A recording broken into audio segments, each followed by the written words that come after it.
Welcome to Highfield Think Tank TV, Kasoma Faruq of Uganda.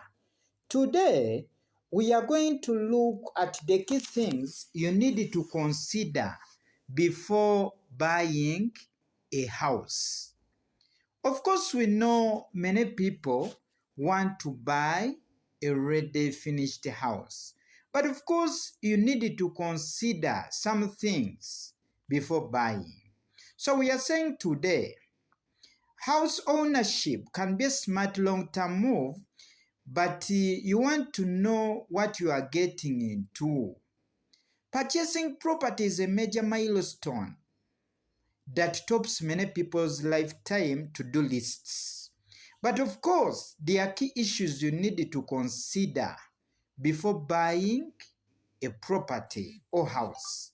Number one, determine what you can truly afford. The first step in the property house buying process is to determine your budget, just as you'd likely to do for any other major financial decision. Another one, decide which features are must-haves. It is the rare lucky person who finds the perfect property within their budget. So before you go to property hunting, brainstorm a list of what you absolutely must find in a property and which features are simply nice extras. Another one, start property hunting using experienced real estate agents.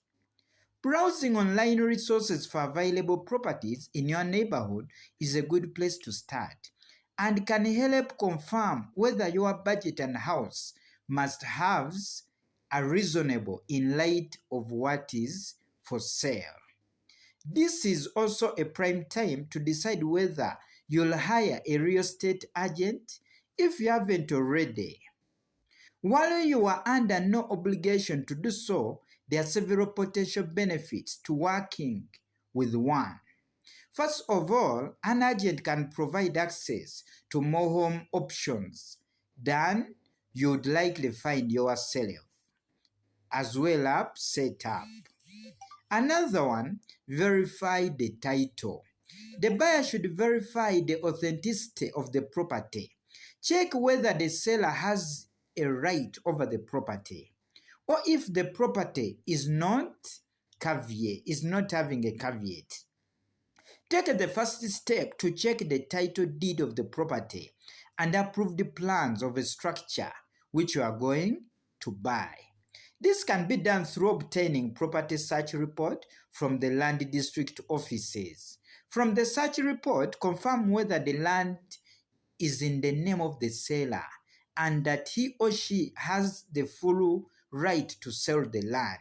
It is also always better to get the original deed examined by a reputable lawyer, and also to ensure the property is of the right size on the ground. Another one, property due diligence. When it comes to buying property, you'll want to really understand what your money is going into. You'll want to know the area and you'll want to know what the potential is for capital growth. The important thing, however, is to be rigorous, exhaustive. A property is always a big investment. There's a lot of money that goes into a property deal. So obviously, you don't want to make mistakes that could have been avoided if you had done your research. Another one, price versus value. Understanding the local area, making sure that there is a ready local market. You need to know that the property is commercially viable. Another one, put in an order. So you are falling in love with the property that meets all your needs and some of your wants, and it is within your price range. Let us make an offer. This is where it can be tricky. You don't want to lowball your offer or insult the seller, but you also don't want to pay more than necessary.